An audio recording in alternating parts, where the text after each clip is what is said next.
নমস্কার, পিয়ালি সংসারে আপনাদের প্রত্যেককে স্বাগত। আজকে আমি একটি হারিয়ে যাওয়া রেসিপি নিয়ে চলে এসেছি। এটি সাধারণত এপার বাংলারই রান্না, আর এটি হলো দুধ দিয়ে লাউ, ফুলকপি আর বড়ির একটি তরকারি।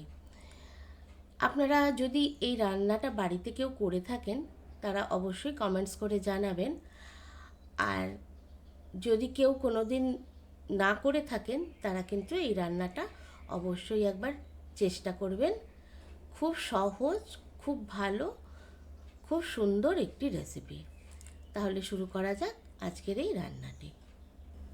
আমি এখানে অর্ধেকটার মতো ফুলকপি নিয়েছি, সেটা সাদা তেল দিয়ে আমি একটু ভেজে নিচ্ছি, আর ভাজাটা যাতে একটু লাল করেই হয়। আর এদিকে আমি লাউ অর্ধেকটাই নিয়েছি, সেটা একটু বড় বড় করে কেটে রেখে দিয়েছি।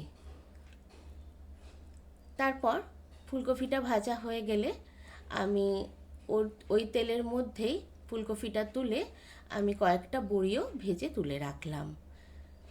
এটাতে যেহেতু হলুদ দেওয়া হয় না, তো আমি একটু সাদা তেল আর ঘিতেই রান্নাটা করছি। তারপর বড়িটা তুলে রাখার পর ওর মধ্যে অল্প একটু সাদা তেল আর একটু ঘি দিয়ে ওর মধ্যে দুটো তেজপাতা, একটা শুকনো লঙ্কা আর একটু পাঁচফোড়ন দিয়ে তারপর কেটে রাখা লাউটাকে দিয়ে দিলাম।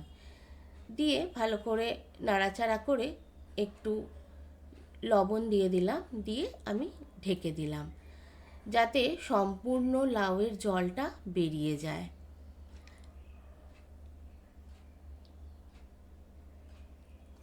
তারপর 3-4 মিনিট পর লাউয়ের ঢাকাটা খুলে দেখুন আমি নেড়ে নিচ্ছি।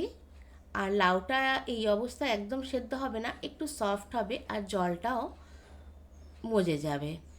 তারপর ওই কড়াতেই আমি লাউয়ের মধ্যেই ভেজে রাখা ফুলকপিগুলো দিয়ে দিলাম। দিয়ে এখানে আমি 1 গ্লাস দুধ দিয়ে দিলাম। এখানে কিন্তু জল ব্যবহার আমি করিনি, এটা সম্পূর্ণ দুধ দিয়েই সেদ্ধটা হবে। আর দুটো কাঁচা লঙ্কা দিয়ে দিলাম আর একটু মিষ্টি। আমি যেহেতু মিষ্টিতে গুড়ের মিষ্টি খাই, সেক্ষেত্রে কিন্তু আমি চিনি দিয়েছি। গুড় দিলে কালারটা একটু লালচে হয়ে যায়। যেহেতু এটা একটু সাদা রঙের দুধ দিয়ে করছি বলে, তো আমি গুড় দিইনি। তারপর ঢেকে দিলাম। 5 মিনিট পর ঢাকা খুলে যখন লাউ আর ফুলকপিটা সেদ্ধ হয়ে যাবে, নামিয়ে নিলাম। তারপর বড়ি দিয়ে আবার 2 মিনিটের জন্য ঢেকে দিলাম। আমার রান্নাটা প্রায় হয়ে গেছে। এর মধ্যে কিন্তু কোনো মশলা লাগে না, একদম খুব সহজেই সুন্দরভাবে করা যায়, আর খেতেও অপূর্ব হয়। তারপর নামাবার আগে আমি গ্যাস অফ করে ঘি দিয়ে নামিয়ে নিলাম। ব্যাস, আমার রান্নাটা একদম কমপ্লিট হয়ে গেল। এই রান্নাটা গরম ভাতের সঙ্গে খেতে খুবই ভালো লাগে, বিশেষ করে নিরামিষ দিনে এটা তো একটা বিশেষ পদ হতেই পারে। আজকের মতো আমার রেসিপিটা আমি এখানেই শেষ করলাম। কেমন লাগলো অবশ্যই জানাবেন। দেখা হচ্ছে আমার আরেকটি হারিয়ে যাওয়া রান্না নিয়েই। ততদিনের জন্য নমস্কার, খুব ভালো থাকবেন।